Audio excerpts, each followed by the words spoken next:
wa 10 na kangahe kane 18 natwe ntitureba kubiboneka ahubwo tureba kubitaboneka kuko ibiboneka ari iby'igihe gito naho ibitaboneka bikaba iby'igihe cyose. Amen. Tugiye kuganira gatoya hejuru kubaho mu buzima bwo kureba ibitagaragara gatoya.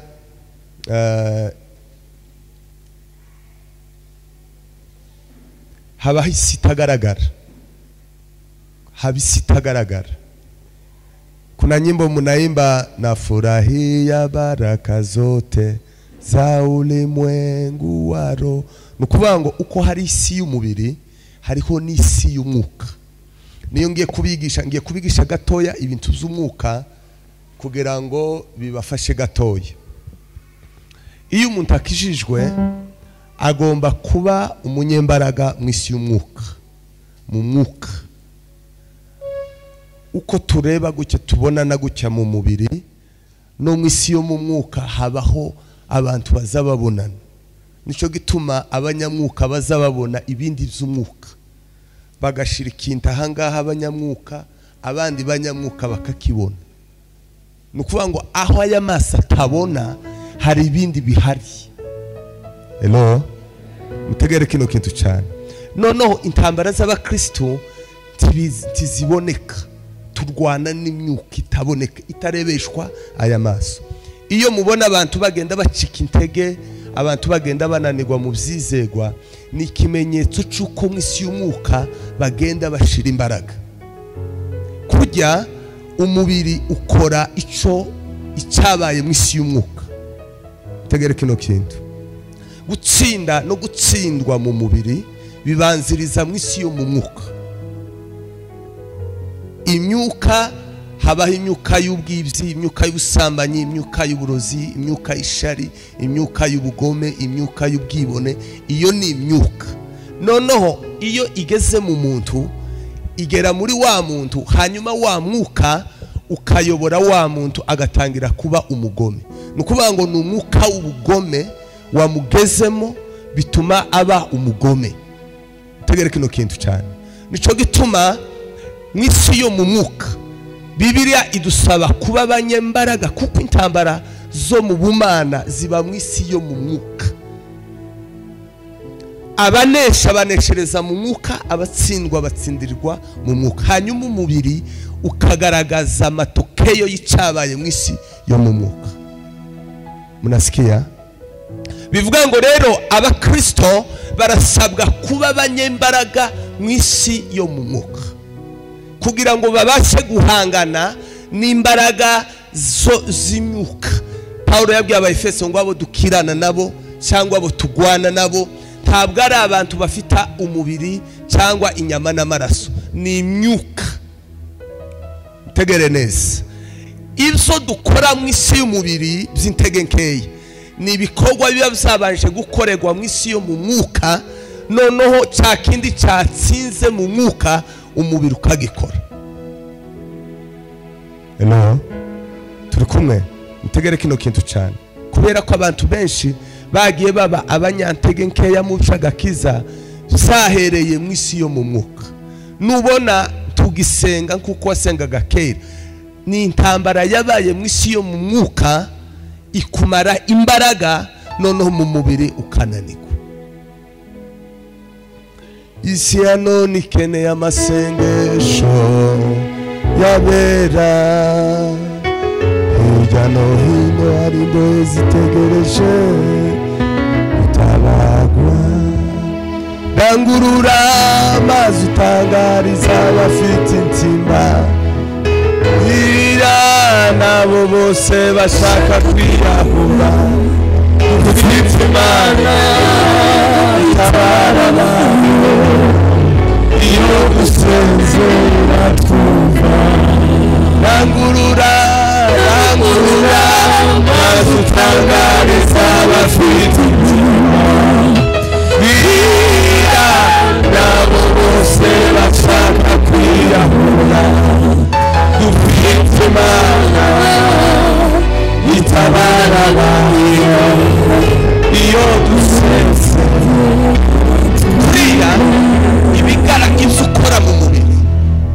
babanje gukogwa mu mwuka noneho umubiri ukabikora.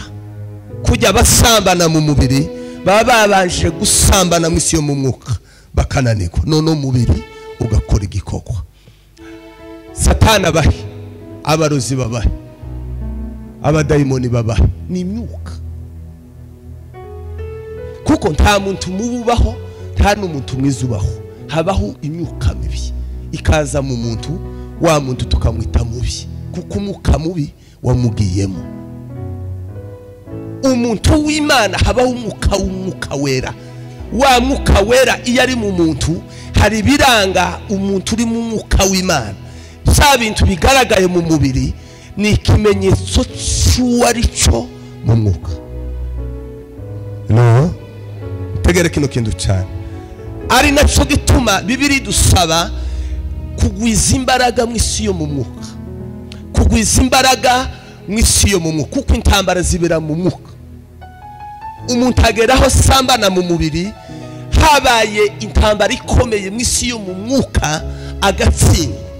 Umuntu ageraho aroga mu isi yo mu mwuka yarananiwe kugeza aba umwuka w'uburozi umugezemo akawakira. Umuntu agera mu rwego rwo kuba umunyeshari kuko ni imyuka iza mu muntu. Ndababaza, ese uyu muntu yanditse amandiko, tuvuge kaba abana bacu bahudumiye cyane bagasenga, iyo banditse amandiko ese baba bakuze mu mwuka? Baba bakuze se mu mwuka? Oya. Nukuvuga ngo dufite ikibazo cy'ubukure, ari nacyo kibazo Paulo yabwiye Tito amusigira ikirete kugira ngo atunganye ibyari bisigaye bidatunganye ikirete. Ikirete, itorero ry'ikirete ryari rifite ikibazo cy'ubukure cy'abantu mu itorero. Arabwira ngo abagore bakuru uzabaha inshingano zo kwigisha abagore bato. Wazehe abaha, Imana yari muhaye umurimo wo gushira discipline mu nzu y'Imana kubera ubukure. Iyo bivuga ngo kuvuka ubwa kabiri, mbabaze, nubwo umuntu yaba umusaza kasokuru hariye agakizwa none, mwisi y'umwuka abari bebe agomba kuja muri Sunday school ya mu gitondo Esther akamwigisha. No, turi kumwe? Tegere kino, kuko ikibazo dufite mu bwoko bwacu ni ikibazo cy'ubukure mwisi yo mu mwuka. Agomba kuja muri Sunday school kuko mwisi yo mu mwuka ni bebe, nubwo ari umuntu mukuru. Nico gituma biri tubwira ngo Imana, Yesu yagane na Nikodemu atangazwa n'ijambo yaramubwiye ngo se kanje ukuze bingana gute, ni gute nusubira mu nda ya mama kongera kandi kavuka? Yesu aramubwira ngo utabyawe n'amazi n'umwuka cyangwa utabyawe ubwa kabiri adashobora kwinjira mu bwami bw'Imana. Mwumve kino kintu, iyo bebe ari mu nda aba ari mu isi yo mu nda. Icyo bavuga ngo yavutse, yavuye aho yarari avukira mu yindi si. Wa mwana wavutse asabwa abamwitaho, asabwa abamugaburira kugira ngo akure agere mu rwego rwo gukora imirimo nk'iy'abanyamubiri mu isi. Sikomeze. Nico gituma umwana uvutse ntimwomuha umutsima, kubera ko ntafite capacity, ntafite imbaraga, ntafite paragera mu kigero cyo kujya umutsima. Kimwe n'umuntu yagikijijwe aba ari umwana, abavutse ubwa kabiri mu isi yo mu mwuka. Mu isi y'umwuka abaye bebe, iz'umwuka ntabizi. Asabwa rero kwitabwaho, asabwa kugaburirwa, kandi asabwa kwigishwa kugira ngo agere mu kigero gikuze akora imirimo y'abanyamwuka. Ari nacyo gituma rero impano z'umwuka si ikimenyetso cy'ubukure mu mwuka, kuko umuntu wese wegereye Imana agasenga, Imana imuha impano z'umwuka, ariko si ikimenyetso cy'uko kera akuze. Rero guha wa mwana uvutse amen, tegere gato, ari nacyo kibazo dufite mu bwoko bwacu. Mu isi yo mu mwuka turacyari ababebe spirituel, turabana dufite impano z'umwuka w'Imana, ariko mu isi yo mu mwuka turi bato. Isi ya none ikeneye amasengesho abera, hirya no hino harimo izitegereje. Mwuka yigeze kumbwira, arambwira ngo se usanze abana bawe bakina biyi uwo bagaya? Ese usanze abana bawe bataka, abana bw'ubukobwa bwa butaka, muzi gutaka, uwo bugaya kubera iki? N'abana siko bimeze. Kandi ntazabirekeshwa kuko ari, azabirekeshwa kuko yakuze. Ubukure bwe nibwo buza bumurekesha gukina biye cyangwa gutaka, siko bimeze. Imirimo myinshi tureba ni y'ubwana mu mwuka. Umuntu ashobora kuba mukuru ariko mu mwuka ari bebe, bitewe n'imirimo akora, bitewe n'ibyo avuga. Nico gituma mwaye mubona mu bwoko bwacu ari abasaza, ari abantu bose, ugasanga twese mind name twese. Kubera iki? Ni kibazo cy'ubukure mu mwuka. Titwarezwe, titwatojwe mu isi yo mu mwuka. Nico gituma rero abantu baye bagenda bashira imbaraga uko umwaka ugenduza nuko mu isi yo mu mwuka bazabahura n'intambara n'ibibazo bikomeye n'imyuka iteye ubwoba. Noneho kubera ko ntambaraga ntabwo ari abanyembaraga mu isi yo mu mwuka bashobora guhangana n'imyuka y'abadayimoni, noneho bagatsindwa bagashira imbaraga. Hello? Ico nico kibazo gikomeye dufite cy'ubukure. N'itorero ry'Abaefeso gigeze kugira ico kibazo cy'ubukure. Paulo abwira Abaefeso, abigisha nabo bari bafite ikibazo cyo kutamenya, bari bafite ikibazo cy'ubwana mu mwuka, mu isi yo mu mwuka. N'ubu nico kibazo kinini dufite mu bwoko bwacu, kuko babana bavuze memory verse nibo bigishwa Sunday school. Nukuvuga ngo abana bose bavuye muri iyi bagiye muri Rise and Shine baba bakuze, baba bagikeneye kwigishwa mu bwoko bwacu, tuba tubacukije. Kandi mu isi yo mu mwuka nyuma y'umwaka umwe ashakwe aje mu rugo ahangane n'intambara ziteye ubwoba, uwo muntu ntibivuze. Rero hano Zaburi yavuze ngo bagwiza imbaraga, ngo bagenda bagwiza imbaraga. Ni mu isi yo mu mwuka imbere y'Imana, aho intambara ziba. Intambara ntiziba hano, zibiyo ziba aho imigambi zicurikwa, aho abadayimoni n'abarozi na shitani aba, niho intambara zazirangirira. Ni naho niho umuntu azatsindira cyangwa agatsindirwa, bitewe n'imbaraga z'Imana n'uwo ari we mu isi yo mu mwuka. Amen. Rero ibigira umuntu kuba umunyembaraga mu isi yo mu mwuka ni ibintu byinshi, ariko ndababwira bibiri ari navyo binaniranye cyane. Kintu cya mbere ni ugusenga wiherereye. Ni mudasenga, mutagira ibihe byo kwiherera ngo musenge Imana, mu isi yo mu mwuka muzaba abanyantege nke, ntimuzabasha kunesha imbaraga z'abadayimoni. Hello? Turi kumwe? Iyo umuntu atagira ibihe byo kwiherera ngo asenge Imana, mu isi yo mu mwuka aba umunyantege nke, aba umunyantege nke. Kuko gusenga ni ukwegera Imana, ni ugusabana n'Imana. Iyo umuntu ahora aba mu buzima bwo gusabana n'Imana, iyo umuntu ahora aba kugira umuntu iyo asabana n'umunyabwenge, nawe biza bigera akaba umunyabwenge. Siko bimeze. Iyo umuntu akomeje kubana n'umuntu ukomeye, azagera nawe akaba umuntu ukomeye.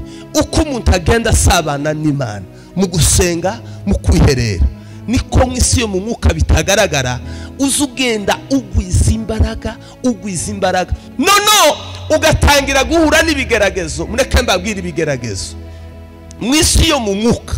Umuntu nubwo yoja mwibuye, akaja mwibuye agasenga, Satani azamusangayo kuko mwisi yo mu mwuka ni itoroshi kabarama bayirangiza n'umudugudu.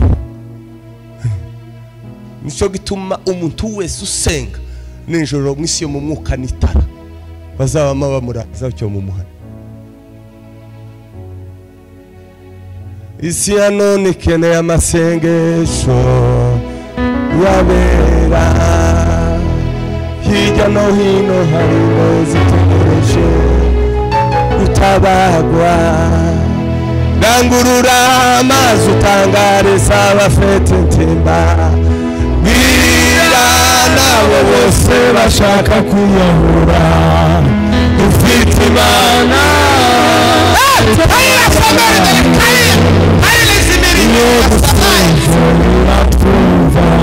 shout hallelujah zirindwi umutima urambuye ngo dutere haleluya zirindwi. Haleluya haleluya haleluya haleluya haleluya. Nico gituma n'umwana muto yusenga biki atazwi no mwuka mwisi yo mu mwuka nitara n'umutwe abazamaga bagatanga kuko itara ryonyine nizo zari gukurira ibibazo. Imuta yaka nijoro abandi bazimye abahuye n'ibibazo. Tubanza dushamburiye muzi ushamburize no gukura abantu mu bitotsi bakaja mu mbaraga. Iyo dusenze batwumva, iyo dusenze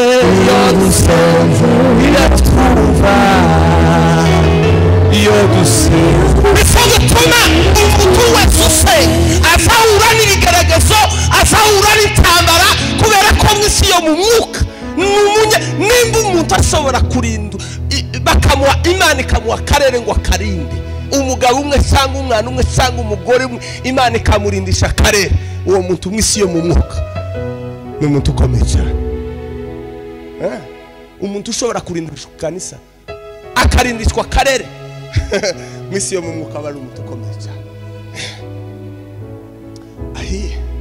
Iyo dusenze iratwumva, iyo dusenze bituma abase yaba umwana muto yaba umwana mukuru yaba umugabo yaba umuntu wese usenga mwisi yo mu mwuka n'umunara n'itara. Nubwo uva mu buvumo ukazuziriye hataba abantu, abadayimoni basaba gutererayo kubera ko mwisi yo mu mwuka barakurangiza bitaboneka bitagaragara. Rero iyo bakeneye kumara abantu rero bazabaza mwisi yo mu mwuka bakazabanetraliza abantu, bakanetraliza abantu, bakoreza imyuka yo kubuza abantu gusenga, bakoreza imyuka yo gutuma abantu badasoma ijambo. Noneho kuta abantu bagenda basogora gusenga no gusoma ijambo ry'Imana, niko bagenda bafata mu mubiri, niko bagenda bagufata, niko bagenda bakuhakira, niko bagenda bagufata. Ugatangira gukora ibintu utakaza ukora, ugatangira kuvuga ibyo utakaza uvuga, ugatangira kuja ahantu utakaza uja. Nukuvuga ngo ikigutera kuja haje utajaga mwisi yo mu mwuka hari ibyabaye, hari imbaraga zapungutse. Rangurura amazi utangariza abafite intimba, bwira nabo bose bashaka kwiyahura, dufite Imana tabara abawe. Nico gituma umunsi umwe Imana Gehazi yari kumwe na Elisa ngo noneho ngo abone igitero gikomeye cyane. Gehazi ngo yirukanka kuja kubwira ngo sebuja Elisa, aramubwira ngo ingabo ziraze. Elisa aramubwira ngo tuzi mu mwuka ge. Gehazi we uraza ariko mwisi yo mu mwuka. Gehazi yabanye na Elisa atazi Elisa mu mwuka uku kusuku dusa uku uwo mwicaranye suko asa tuzi cyarisho mwisi yo mu mwuka. Elisa aramubwira ngo Mana we ndakwinginze ngo muhumure umwereke Elisa bazabirwana uwo ndi we mwisi yo mu mwuka. Imana ngo umubwire utyo ngo abona amagare n'amafarashi ngo rushaka umuriro ngo bigoseze. Erega kwimenya mwisi yo mu mwuka n'imbaraga ziteye ubwoba. Kwimenya mwisi yo mu mwuka n'imbaraga zikomeye. Maze muri umubiri ugomba kuri wowe mwisi yo mu mwuka, kuko mwisi yo mu mwuka ni wowe isi y'abadayimoni zibona.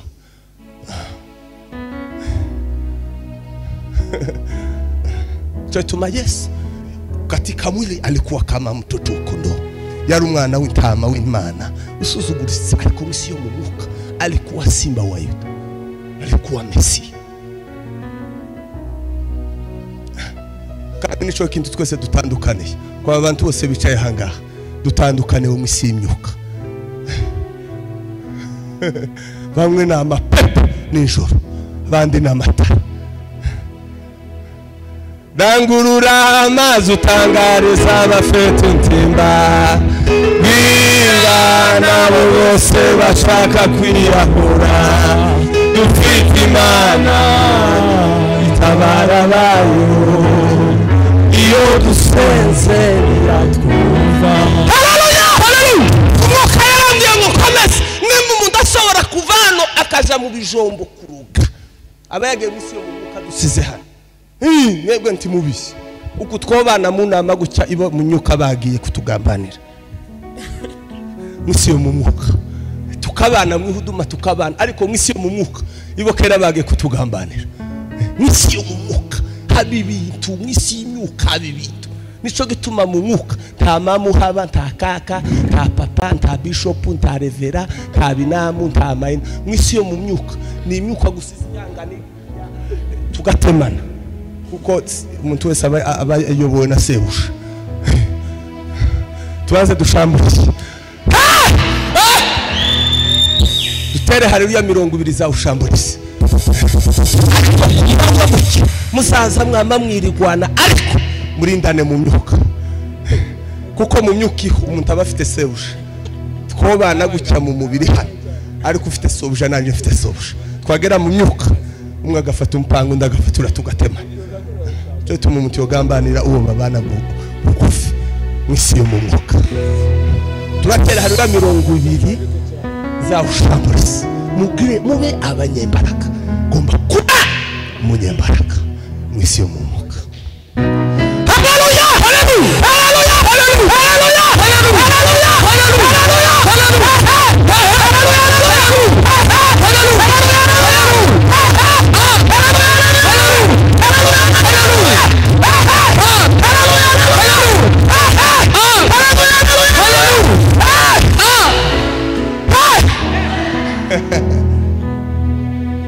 hari imbaraga, imbaraga z'Umukiza, imbaraga z'Umukiza. Izo mbaraga zizazigaragarira mu myuka. Mu myuka niyo abantu basa bamenya abanyembaraga, abari kumwe n'imbaraga z'Imana. Umuntu w'umunyembaraga umuntu akananirwa kwinjira mu myuka, so tumaze ngo twarakabuze. Bamubuze gute? Mwisi yo mu mwuka ni generali tibomwegera, akana gakobwa gatoya urugo, umupapa umwe mugore ngo baramubuze. Bamubuze gute mu bana buri munsi? Mwisi yo mu mwuka taza yegera. Niko bizabimera iyo bavuze ngo yabaye ikinani. Mwisi yo mu mwuka gukara tugoye, gukara tunani.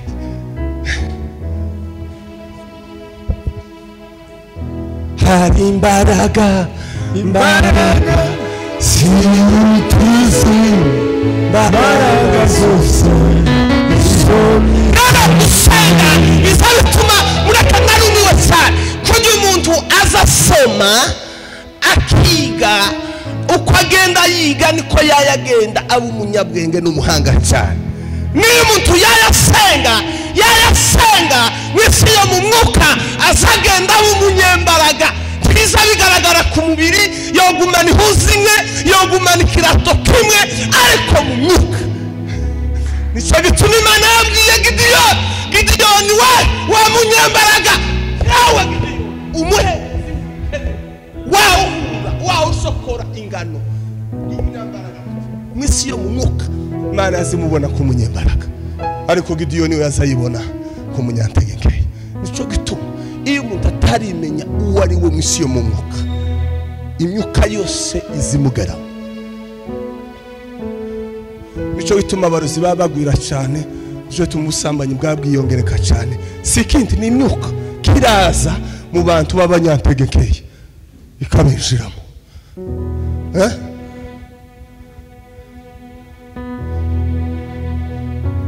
Imyuka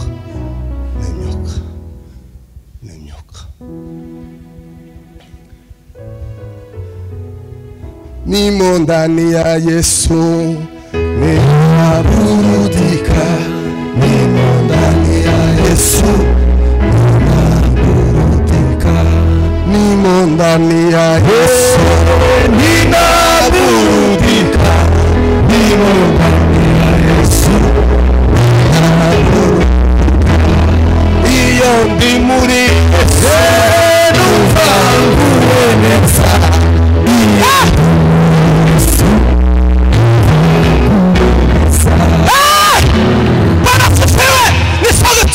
Mugomba kugwiza imbaraga mwisi yo mu mwuka. Ubundi ubuzima bwa Kristo ni ukugwiza imbaraga. Buri munsi ukagwiza imbaraga, buri munsi ukagwiza imbaraga mwisi yo mu mwuka. Nta sengesho ry'umusango ribaho, nta sengesho ry'intege nkeya ribaho. Uzurusenga intege nkeya ariko mwisi yo mu mwuka bikarandura, rigasenya. Gusenga ngo kumukiranutse ngo kuzakiza umurwayi, ngo amasengesho ngo amasengesho bavuga buti harandi avanga usenganye umwete. Sinzi ukuntu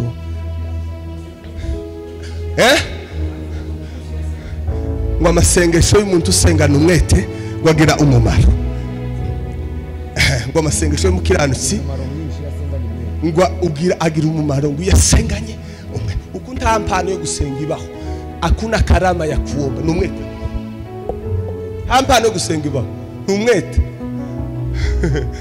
Nta mpano waze.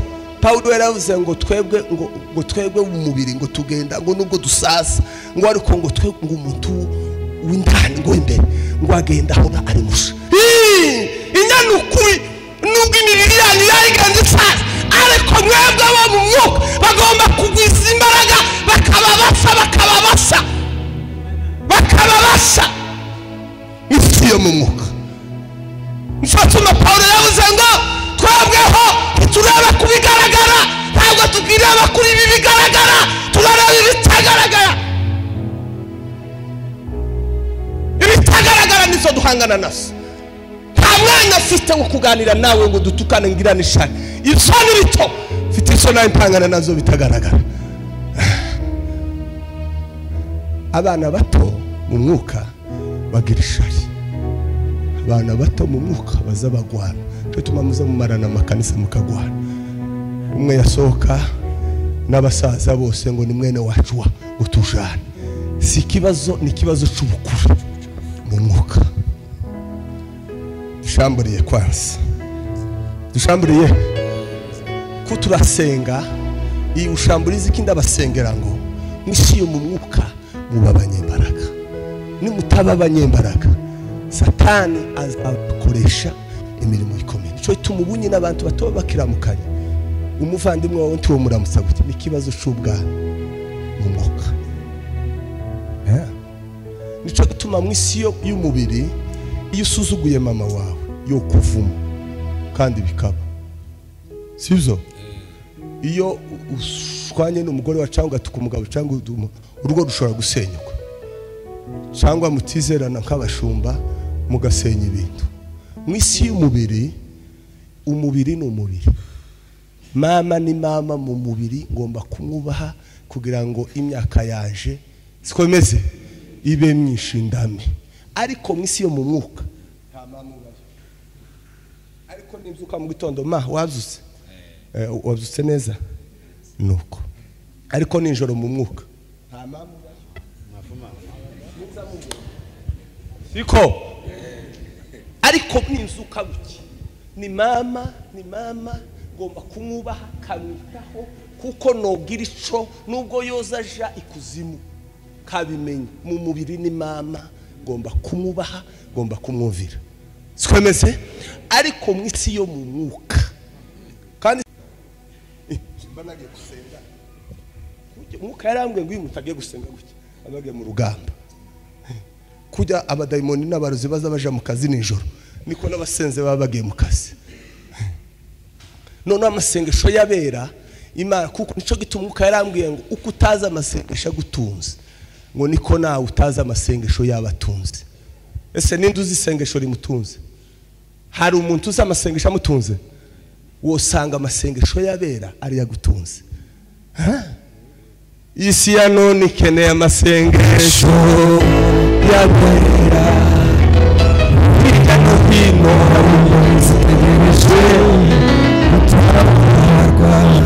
Dangurura Watutangariza wafiritigimba Kirana bose bashaka kwiyahura Tufite Imana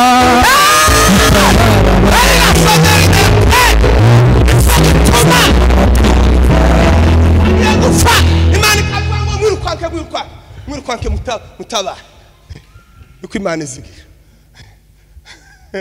ngo nimwirukire amasengesho yabera ariko gusenga ni kuri gaye. Iyo umuntu agiye gusenga abagiye mu rugamba abagiye gukoreshwa imirimo y'Imana kuko amasengesho yabera kandi nico gituma umwuka yarambwiye gusenga kwawe nubwo kutagusubiza ibyifuzo byawe uzumenya ngo amasengesho wasenze ataza gusubiza igisubizo cyawe Imana iziyafata ikaje gukirisha abantu benshi bataza basenga. Hello ngiye kurangiza rero mugomba kugwiza imbaraga n'iciyo mu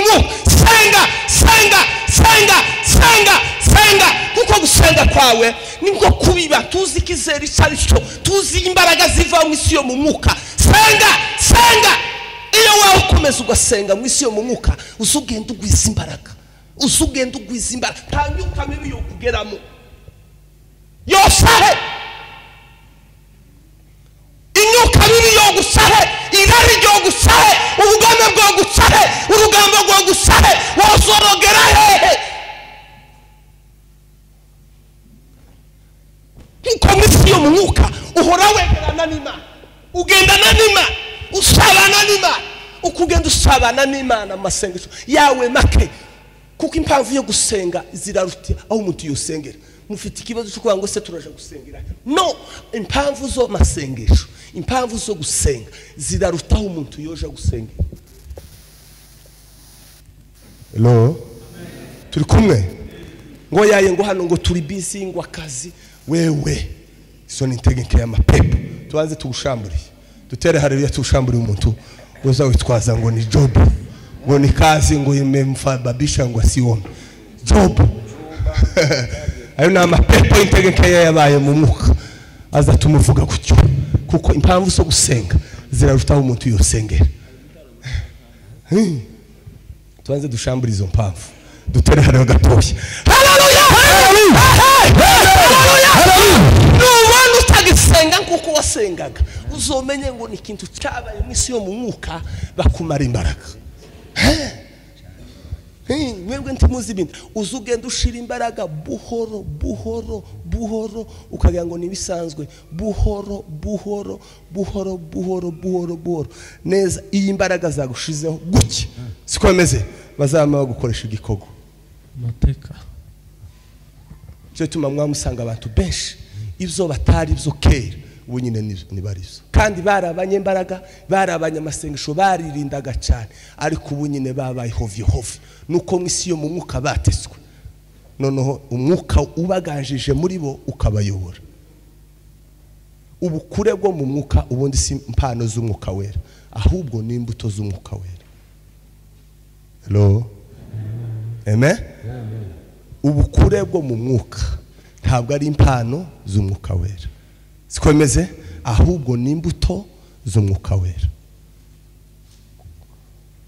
Giye kurangiza rero bwoko bwanje bene wacu shuti tubana kubera ko intambara ntawuzuhura kuko bibera mu myuka ntawuzumenya intambara zundi ziza ari zawe ukazigwana ukazitsinda cyangwa ntuzitsinda mu isi yo mu mwuka nico tuma bamwe baza bajya inyamba batatetse ninjoro bayabarota tubanze tuzishamburiye ni gute muza mujya inyama mutatetse izo ni intege nkeyi ari kuzikurara baba kugaburira umwana ibebe kabara kuramiza ikijiko tubanze dushambura izo nyama mu izina kandi iyo uzutse ntuzugubwa neza uba wahaze inda yatumze amapepe amen abakorana n'imyuka iboka baramazumva byihuse cyane siko bimeze ababa mu myuka y'uburozi n'ibindi boka baramazumva cyane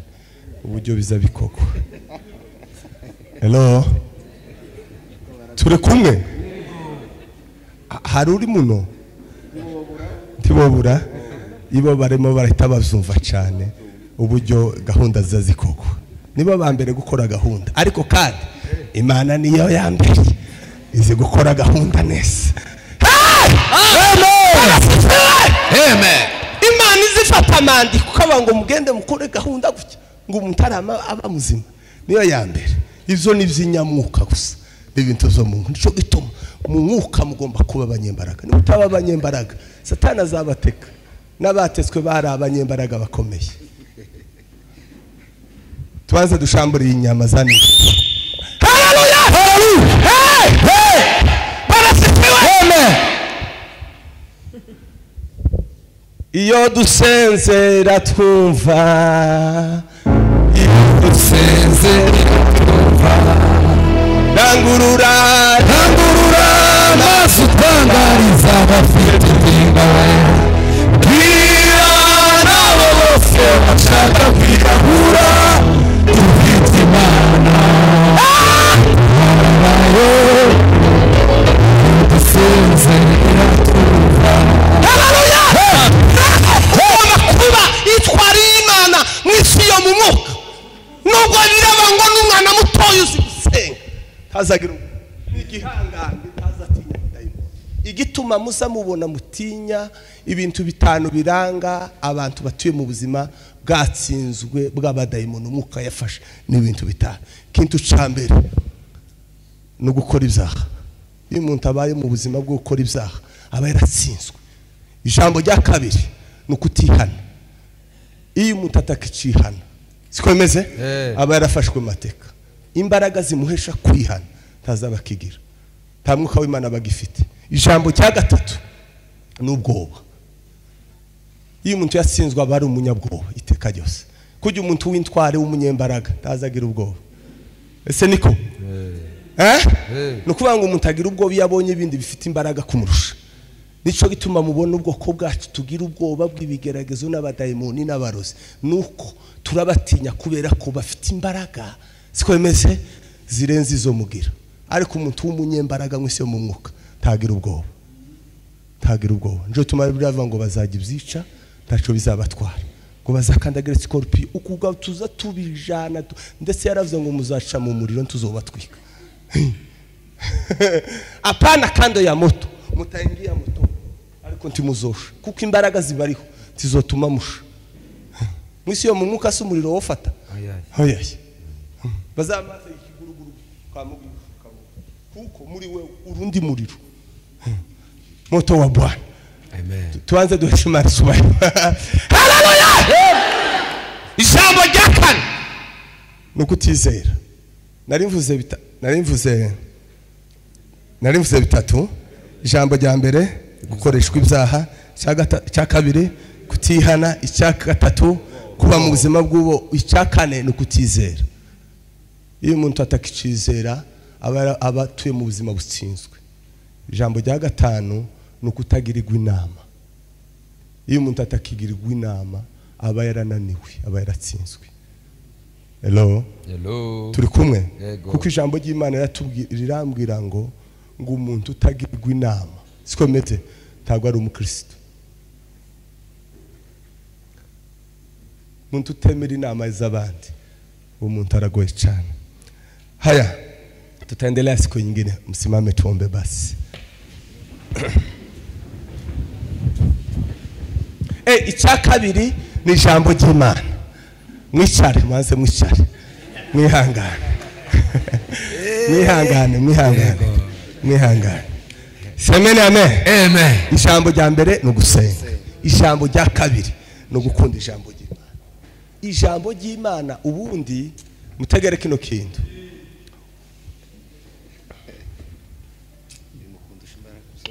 ubundi mu isezerano rya kera siko bimeze.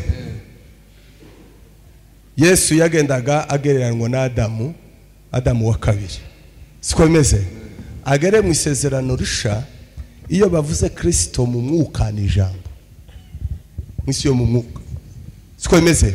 Adamu wa kabiri mwisi yo mu mwuka ni Kristo, siko bimeze. Kristo mwisi yo mu mwuka ni ijambo.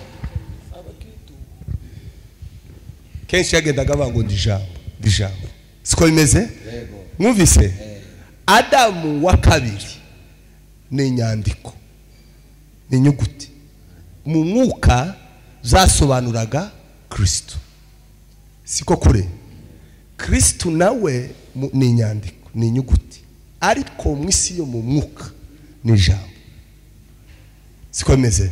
Nukuvuga ngo rero iyo umuntu asoma ijambo ry'Imana, nibyo bintu bikomeye Yesu yahaye icyifuzo abigishwa.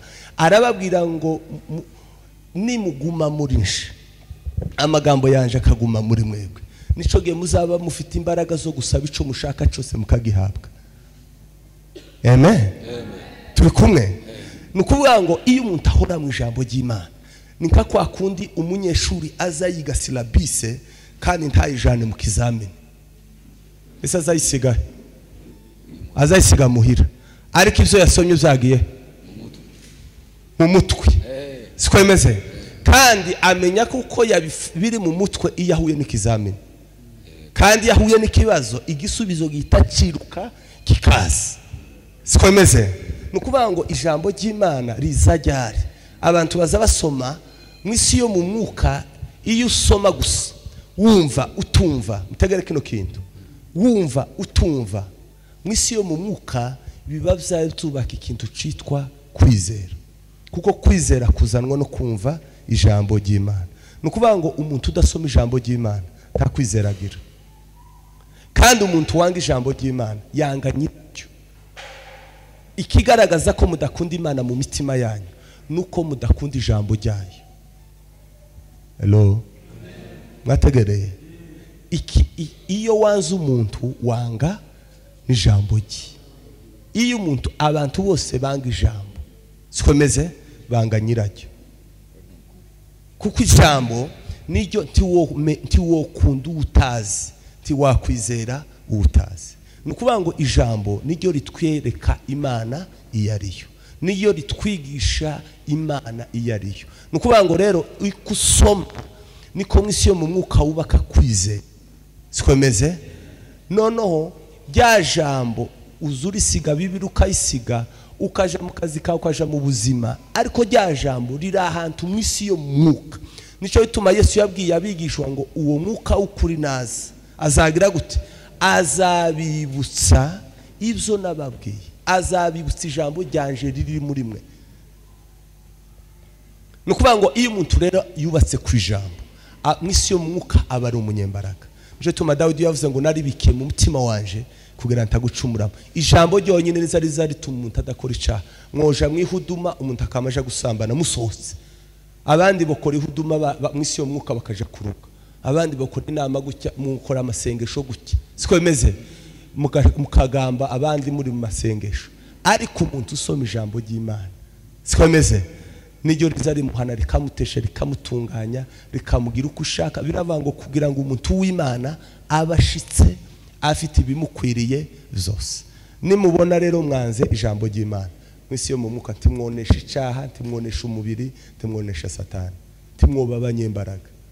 Simama basi, ikindi gihe tuzoritsindaho cyane. Tugiye gusenga Imana.